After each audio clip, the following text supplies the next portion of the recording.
নমস্কার বন্ধুরা, গ্রিন ওয়ার্ল্ডের বাগানে আমি নবনীতা। সুপ্রভাত। আজ এসেছি। আমরা ছাদ বাগানিরা প্রতিদিনই প্রায় ছাদে এসে নিত্য নতুন জিনিস দেখতে পাই আর আনন্দে মন ভরে ওঠে। তো আজকে যেটি নিজে দেখলাম সেটি আপনাদের না দেখিয়ে আর পারছি না। এটি একটি আতা গাছ। এই আতা গাছটিতে আমার আতা ছোট ছোট জালি এসে অনেকবার পড়ে গেছে। আর আতার পরাগায়ন আমি একবার দেখিয়েছিলাম, তবে এই গাছটিতে আমার এখনও একবারও আতা ধরেনি। আতা গাছও আমার দুটি আছে। আজকে যেটি আমি দেখাবো, মন আপনাদেরও খুব ভালো হয়ে যাবে। দেখুন, এই যে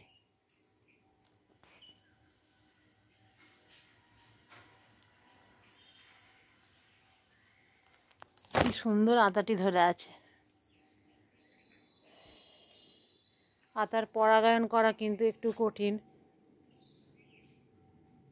সন্ধ্যের দিকে এসে করতে হয়। সন্ধ্যের দিকে নয়, খুব ভোরবেলা এসে করতে হয়, নাহলে মুখটা বুজে যায়। আর পরাগায়ন আমার তো মৌমাছি প্রজাপতি এই যে আসেই, এই যে দেখতেই পাচ্ছেন।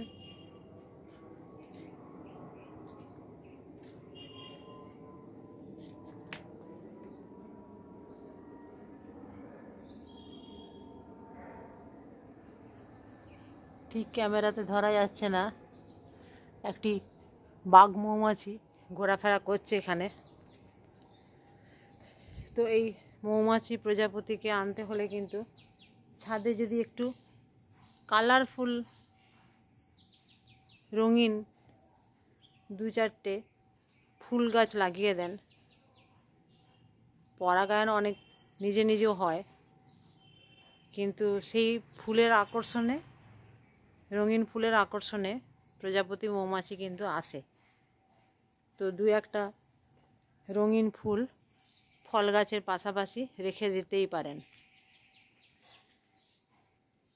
তো এই গাছটিতে আতাটি ধরাতে আমি এত খুশি হয়েছি, জানি না আবার অন্যদিকে আছে কি না। এইটি আমার চোখে পড়লো। যাই হোক, ফল ধরা শুরু হয়েছে মানে এবার ধরতে শুরু করবে। আর এই অর্গানিকভাবে একটা ফল পাওয়া ভাগ্যের ব্যাপার আজকালকার দিনে, কারণ মাটি নেই। ছাদ বাগানিরা অসম্ভবকে সম্ভব করে তুলেছি। মাটির দুনিয়া হারিয়ে গেছে। ইট কাঠ পাথরের এই দালানের ছাদেই আমাদেরকে কিছু করতে হচ্ছে। তো এখানের মাটিটাও আমার, সমস্ত মাটি যেভাবে তৈরি, এই যে দেখুন, এখানে বুঝতেই পাচ্ছেন শুকনো পাতা পড়ে আছে। এই যে সাদা বেগুন গাছটা, এটা এরকম সমস্ত গাছগুলোই আমার এইভাবেই তৈরি। এই দেখুন, এতেও প্রচুর কুড়ি আসছে। আবার এই বেগুন গাছটা থোকো থোকো বেগুন হয়, সাদা বেগুন। এটা আমার 2 বছর পেরিয়ে গেছে। এই গাছটা প্রচুর ডালপালা কেটে দিই আমি। এই যে দেখুন, কেটে ফেটে দিয়েছি, এই যে কেটে ফেটে দিয়েছি।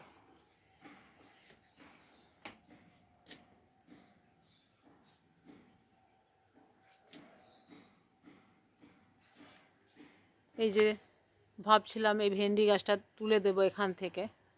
ড্রাগনের একেই তো মাটি নেই, এইটুকু জায়গায় একটা, এই ক্রেটের মধ্যে একটা প্যাকেটে এইটুকু জায়গায়, তার মধ্যে আবার 2টো ড্রাগনও ধরেছিল।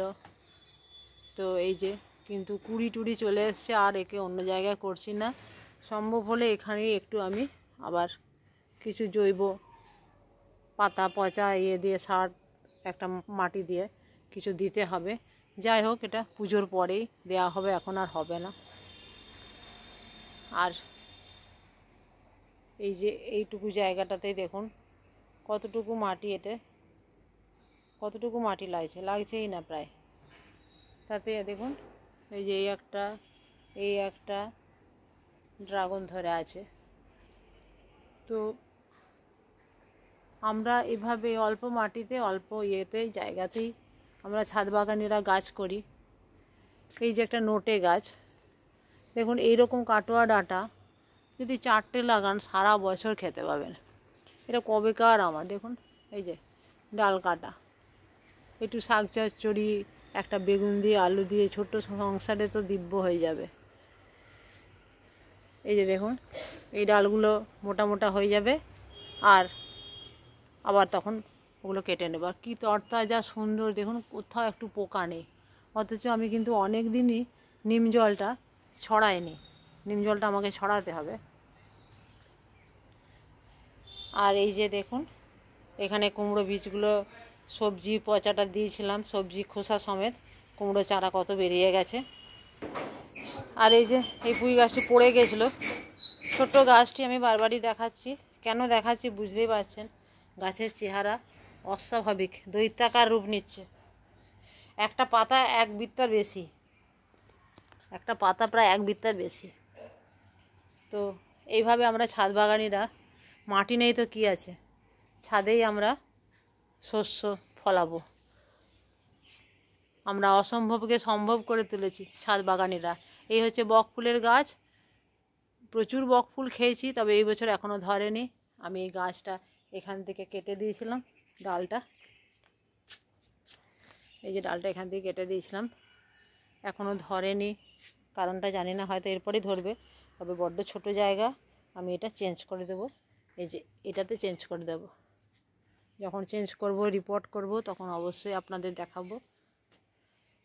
আর এই বেগুন গাছ তো বলার কথা নয়, সব সময়তেই আমি বলেছি যে এটা তো 8টা-10টা বেগুন ধরেই থাকে। এই যে দেখুন কীরকম সমস্ত আসছে, কত ফুল, সব সময়তে এটাতে বেগুন। এই যে এটাতেও ধরে বন্ধুরা, এই দুটো গাছে প্রচুর। আর যেটা বলছিলাম, এই যে পাট শাকের গাছ, এই পাট শাকের গাছও 8-10টাও যদি থাকে, এই ডগা কেটে কেটেই এটাকে অনেক বাড়ানো যায়। এই যে ডগা কেটে দিয়েছি, দেখুন কত ডালপালা হয়ে গেছে।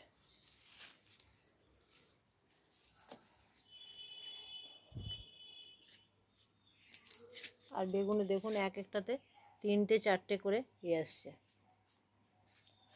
আর ভেন্ডি আমার বর্ষা এবং বর্ষা থেকে শীত পর্যন্ত টানবে।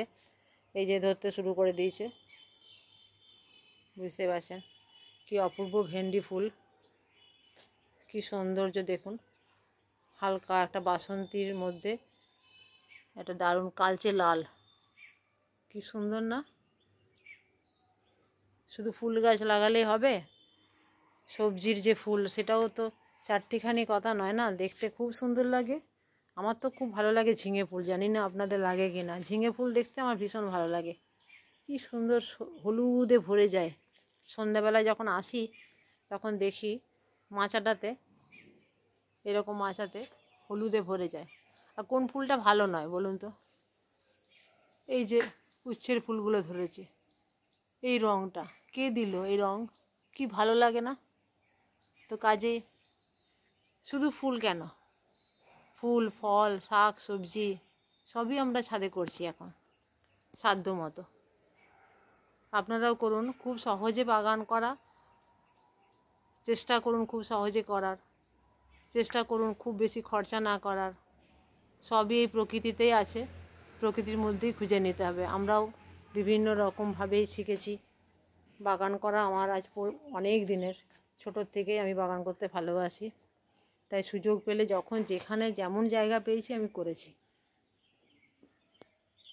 এবং ছাদ থাকলে ছাদকে বাঁচিয়ে রক্ষা করেও করতে হবে, ছাদকে রক্ষা করতে হবে অবশ্যই। তার জন্য ছাদকে নিট অ্যান্ড ক্লিন রাখতে হবে, কোথাও যেন জল না যাবে। তো এইভাবে আপনারা বাগান করুন। আর যেটা করব, আমি কয়েকটা কুলেখাড়া পাতা একটু তুলে নেব। কুলেখাড়া পাতা, এই যে তোলাটা আমি একসাথে দেখাতে পারি না ভিডিও সমেত। কুলেখাড়া পাতা তুলব, এই যে এরকম ডোগাগুলো তুলব। আর যেটা তুলব একটু ব্রাহ্মী। এই সময় কুলেখাড়া পাতা সেদ্ধ জলটা দেব, কারণ আমার মেয়ের একটু জ্বর এসছে।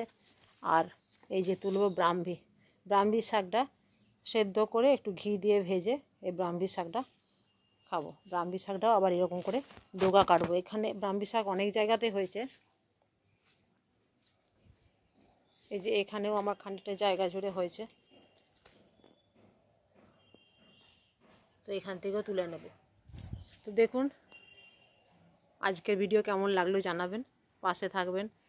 যারা আমার চ্যানেলে নতুন তারা অবশ্যই সাবস্ক্রাইব করবেন। গাছ করুন, খুব ভালো থাকুন। আজ রাখি, দেখা হবে পরের ভিডিওতে।